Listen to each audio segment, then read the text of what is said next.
Today is the last date for filing of nominations for the second phase of Lok Sabha elections. 97 constituencies spread over 13 states and union territories will go to polls in this phase on the 18th of April. The scrutiny will take place on Wednesday, while 29th of March is the last date for the withdrawal of candidature. All 39 parliamentary constituencies of Tamil Nadu will go to polls in this phase. Voting will take place also for 14 seats in Karnataka, 10 in Maharashtra, 8 in Uttar Pradesh, 5 seats each in Assam, Bihar and Odisha, 3 each in Chhattisgarh and West Bengal, 2 in Jammu and Kashmir and 1 seat each in Manipur, Tripura and Puducherry.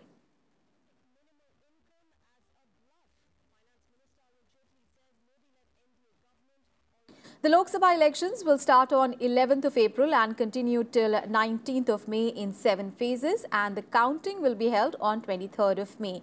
Meanwhile, nomination process will also end for the second phase polling on 35 assembly seats in Odisha.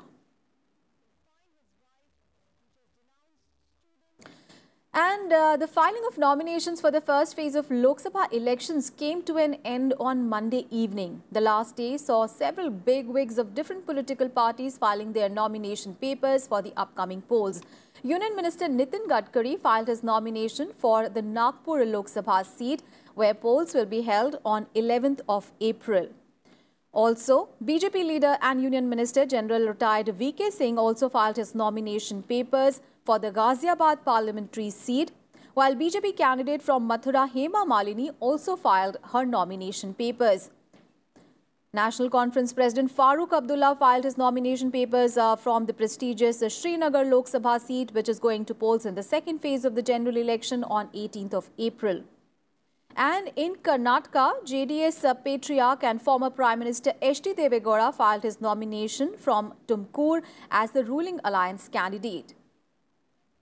Also, DMK leader Kanimori, BJP Tamil Nadu unit chief Tamilsai Soundarajan, Congress's Karthi Chidambaram were among the prominent personalities who filed their papers on Monday for the 18th of April Lok Sabha elections. The scrutiny of nomination papers filed for the first phase of Lok Sabha polls will be carried out today, and the last date for the withdrawal of nomination papers is 28th of March.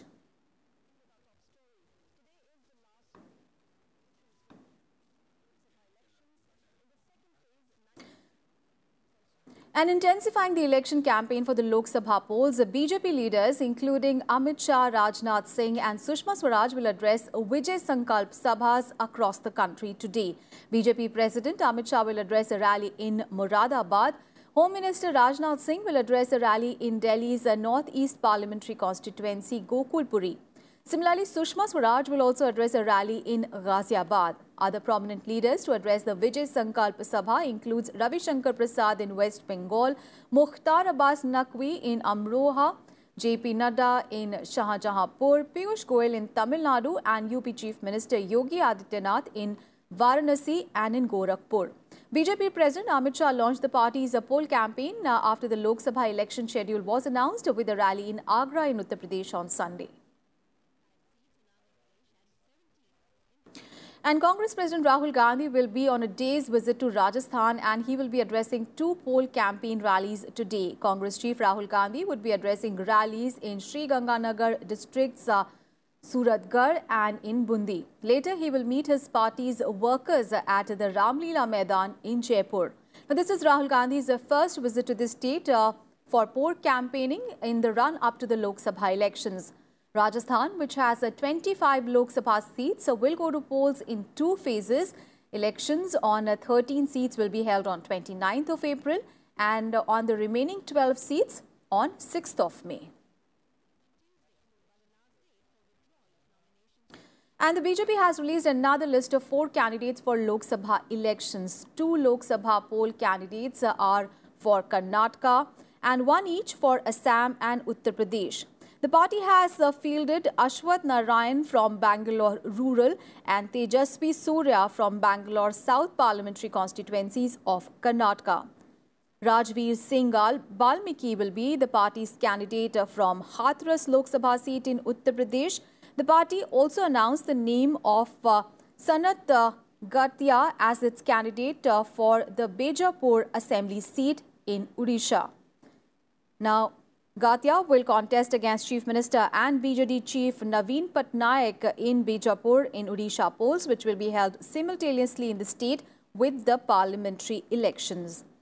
And with this list, the party has announced the names of, in total, 310 candidates for the Lok Sabha elections.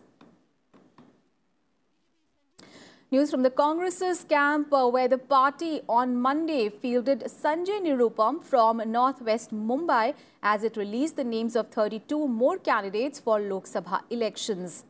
The announcement of Nirupam's candidature came on a day where he was removed from the post of Mumbai Regional Congress Committee Chief. He has been replaced by former Union Minister Milind Deora. Congress released names of 26 candidates, out of which 25 were for West Bengal. The party also released another second list naming 5 candidates, 2 from Chhattisgarh, 2 for Goa and 1 for the Union Territory of Daman and Diu. And later in the night, Congress also announced that its candidate for the Bangalore North constituency will be Krishna Baigora, a minister in the Karnataka government. And with this, the party has announced a total of 259 candidates so far. The Congress on Monday also named 4 candidates for assembly polls in Odisha. And in a big poll promise, Congress President Rahul Gandhi on Monday announced that 20% of families in the poorest of the poor category will be given 72,000 rupees each annually as a minimum basic income.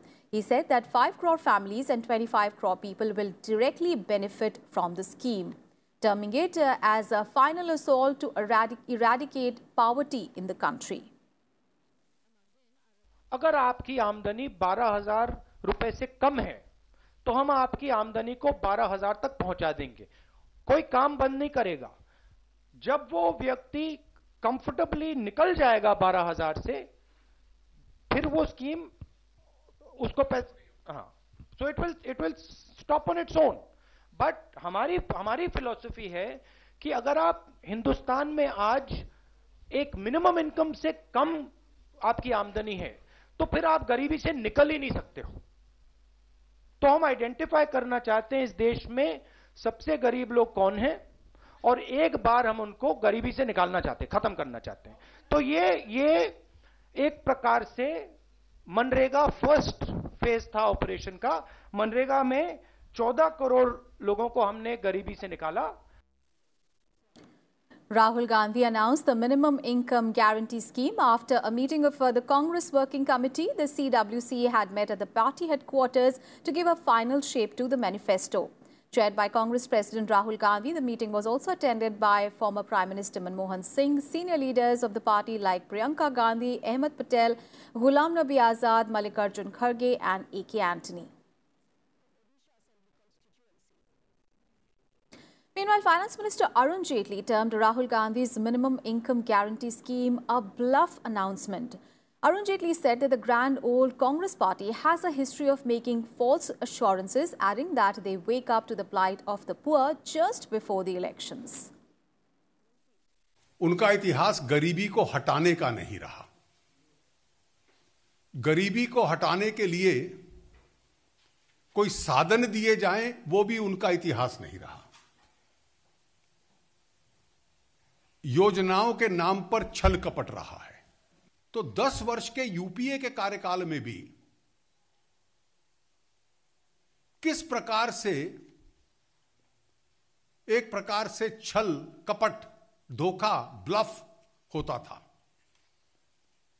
Loan waiver जीवन में एक बार 70,000 करोड़ का. हम तो PM किसान में 75,000 करोड़ प्रतिवर्ष देंगे. हम तो मनरेगा में 60,000 करोड़ प्रतिवर्ष दे रहे हैं.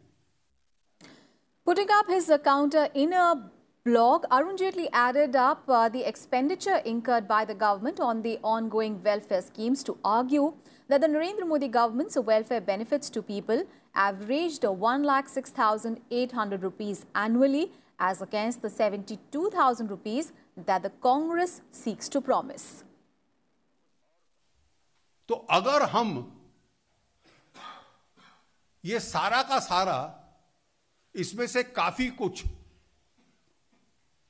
लगभग 60-70% हम डीबीटी से दे रहे हैं, बाकी भी डीबीटी से शुरू कर दें, जो होना चाहिए, मैं मानता हूं। तो इन गरीब परिवारों को जो नरेंद्र मोदी जी ने दिया है, वो आज की तारीख में है 5.34 लाख करोड़, जो आज दिया जा रहा है। तो ये कौन सा 3.6 लाख करोड़ डीबीटी के माध्यम से देकर आप गरीब पे एहसान कर रहे हो? News from Odisha. The BJP announced the names of candidates for 2 Lok Sabha seats and 19 assembly constituencies in Odisha. Odisha is all set to go to polls simultaneously in 4 phases between April 11 and April 29. Former Odisha DGP Prakash Mishra, who joined the BJP on Sunday, has been fielded from Cuttack Lok Sabha seat. Ex-MP Kharavel Swain, who was inducted into the party on Monday morning, has been given a ticket from Kandhamal parliamentary constituency in the Maoist belt. And with Monday's announcement, the BJP has named candidates for 17 out of 21 Lok Sabha seats and for 130 out of 147 assembly constituencies in the state. Paralympic Games winner Deepa Malik joined the BJP on Monday. She joined the BJP in the presence of her party's Haryana unit chief Subhash Barala and the General Secretary Anil Jain, who is in charge of its affairs in the state. Now, she is the first Indian woman to win a medal in Paralympic Games. INLD MLA from Hatin, Kehar Singh, also has joined the BJP. बार बार यही कह रही हूँ कि जो विचारधारा मैंने मोदी सरकार की देखी, जो आदरणीय प्रधानमंत्री जी ने महिला सशक्तिकरण में काम किया, उनका जो विचार है महिलाओं के प्रति वो दिख रहा है। इतनी जो मेन पोर्टफोलियोज हैं आप देख रहे हैं, हमारी डिफेंस मिनिस्टर हैं, फॉरेन मिनिस्टर हैं, स्मृति ईरानी जी हैं, मेनका जी हैं, बड़ी लीडिंग पोजीशन में उन्होंने महिलाओं को आगे रखा है। दिव्यांगों के लिए बहुत ज़्यादा कार्य किया है, सुगम्य भारत है, और खेलों की नीतियों में हमें इतना जोर शोर से योगदान दिया है। शायद नीतियां इतनी खूबसूरत बनी हैं, तो मुझे लग रहा है कहीं ये सही विचारधारा है हमारे देश के नेतृत्व के लिए। And the Nationalist Congress Party of the NCP released its manifesto for the upcoming Lok Sabha elections on Monday. In the manifesto, the NCP has promised complete loan waiver for small and middle-income farmers. The party also said that resumption of talks with Pakistan, especially on terrorism, was essential for the betterment of ties between the two countries.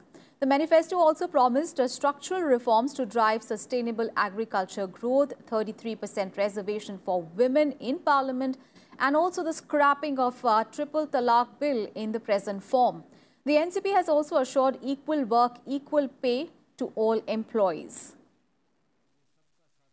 हमारी party का मुख्य संदेश इस घोषणा पत्र में है, वो संविधान को बचाने का है, क्योंकि सबसे गहरा हमला 5 वर्षों में संविधान और उसके द्वारा बनाई गई तमाम संस्थाओं पर है। न्यायपालिका हो, कार्यपालिका हो, विधायिका हो, सभी पर एक तरह का हमला ये सरकार कर रही है। And in more election-related news, the Supreme Court has sought Election Commission's reply on increasing VVPAT sample survey per assembly segment. A 2-judge bench directed the poll panel to apprise whether the number of a voter-verifiable paper audit trail or VVPAT samples can be increased from 1 in each assembly segment for the satisfaction of the electorate. The court was hearing a plea which has been filed by 21 opposition leaders led by Andhra Pradesh Chief Minister N. Chandrababu Naidu, seeking that VVPAT slips of at least 50% of voting machines in each assembly seat be checked randomly in the Lok Sabha elections. The parties include the Congress, Nationalist Congress Party, Aam Aadmi Party, the Left, Trinamool Congress, Samajwadi Party, Bahujan Samaj Party, Rashtriya Lok Dal, Loktantrik Janata Dal and the DMK. The matter will now be heard on 1st of April.